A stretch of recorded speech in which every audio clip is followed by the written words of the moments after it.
A construção do Coliseu Romano, como é habitualmente conhecido o Anfiteatro Flávio, foi iniciado no ano 72 por ordem de Vespasiano e completada por Tito, seu filho, no ano 80, que dedicou 100 dias de festas para tal acontecimento. Empregou-se no trabalho 12.000 escravos, na sua maioria judeus, feitos prisioneiros por Tito depois da destruição de Jerusalém no ano 70. O Coliseu ergue-se no lugar antes ocupado pela Domus Aurea, residência do imperador Nero. O novo anfiteatro ficou conhecido como Coliseu por causa de uma estátua colossal de Nero que ficava situado próximo ao gigantesco monumento. O Coliseu podia receber até 73.000 pessoas. Foi e ainda é o maior teatro do mundo e durante séculos acolheu espetáculos de feras e lutas de gladiadores e o martírio de cristãos. Durante os primeiros séculos da história cristã, esse Coliseu romano tornou-se um símbolo da morte dos cristãos e de todos aqueles que, amando a palavra de Deus e não se curvando ante aos ídolos romanos, depositavam aqui suas vidas. Segundo alguns historiadores, no ano 80, quando este monumento foi inaugurado, 5.000 animais selvagens foram sacrificados e 10.000 cristãos foram mortos.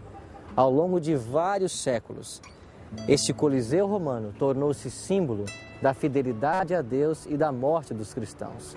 Mas o sangue desses mártires era semente. E quanto mais Satanás perseguia os sinceros filhos de Deus e os matava, mais cresciam em número. O Coliseu romano é uma construção magnífica. Nós podemos ter uma ideia básica da estrutura. A arquibancada toda era coberta por mármore, mas obviamente com o passar do tempo esse mármore foi saqueado, levado para outros lugares. Também terremotos acabaram destruindo parte da estrutura. Mas quando foi inaugurado, ele não tinha essas divisórias internas ali, era reto e com o aqueduto ele podia ser enchido. Quando foi inaugurado, eles encheram de água essa parte aí e inclusive fizeram batalhas navais com pequenos navios com escravos dentro, lutando entre si. Posteriormente foram colocadas essas divisórias ali, e aqui eram abrigadas as feras, no caso, quando elas eram soltas. Depois você tinha também armamentos ali. Interessante que onde se encontra aquela cruz ali, era o local onde o imperador com sua família ficava. Ele podia vir pelo arco com sua carruagem real ou imperial, ficava ali. E desse outro lado aqui, mais ou menos na mesma posição só, antagônica, ficavam os senadores. Os nobres usavam a parte inferior, depois a parte superior por outras pessoas normais e haviam cerca de 500 escravos que ficavam na parte mais alta ali, vaporizando o perfume aqui para dar um cheiro agradável ao ambiente. Também era colocado incenso em diferentes pontos, especialmente por causa da urina e do excremento de animais e, por que não dizer, de pessoas. Aqueles que estavam sendo derrotados muitas vezes não controlavam mais suas necessidades fisiológicas e geravam um odor terrível. Portanto, um aroma agradável era colocado aqui para neutralizar esse efeito. Os gladiadores triunfantes entravam naquela porta ali. Os condenados a serem mortos entravam já por essa porta lateral desse lado ali. Portanto, o indivíduo que entrasse aqui já estava predestinado. Nesse lugar, muitos dos cristãos foram colocados à disposição de serem comidos pelas feras famintas. Esse aqui é um símbolo realmente de mortificina, onde alguém tinha que morrer para que o espetáculo realmente fosse satisfatório.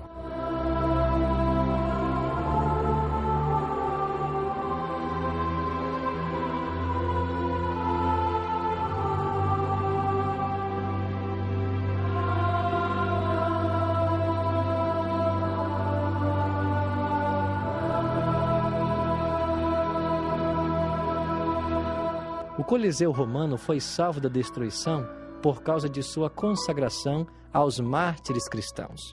No século XVII, o Papa Bento XIV consagrou a Paixão de Cristo e o declarou lugar sagrado, em função dos mártires que ali morreram.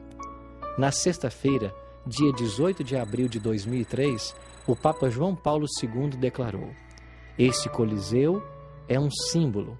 Sobretudo, fala-nos dos tempos passados, daquele grande império romano que se desmoronou. Fala-nos daqueles mártires cristãos que deram seu testemunho com sua vida e sua morte.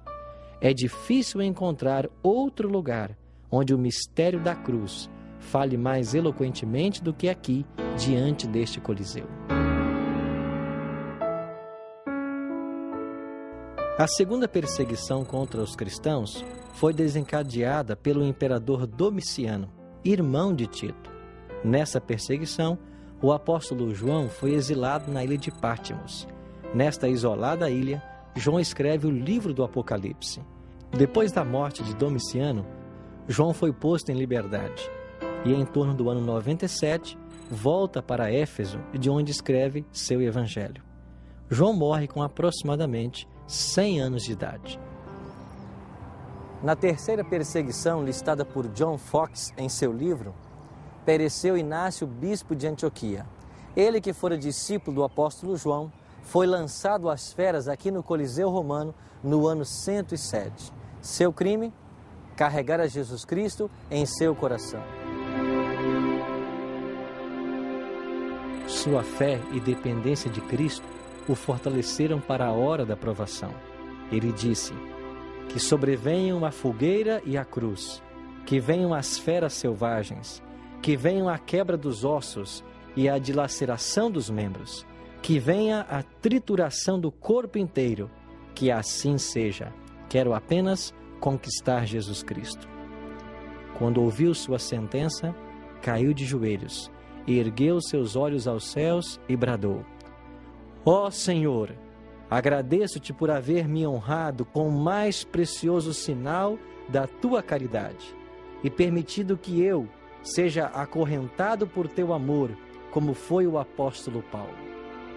Quando foi condenado a ser lançado às feras, disse: "Eu sou trigo de Cristo, serei triturado pelos dentes de animais selvagens, para poder ser considerado pão puro."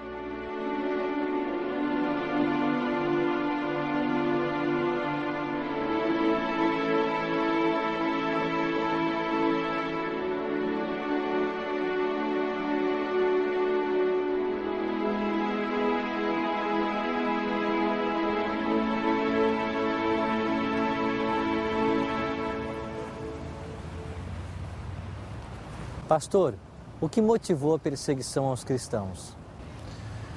No primeiro século da era cristã, a Judéia e as regiões próximas ali estavam sob o jugo romano. Portanto, os judeus tinham que pagar tributos a Roma. Isso fazia com que eles, por vezes, se revoltassem buscando uma certa liberdade que não tinham. Quando o cristianismo surgiu, ele era tido meramente como uma seita do judaísmo. Consequentemente, o tratamento que Roma dava aos cristãos era praticamente o mesmo do que os judeus.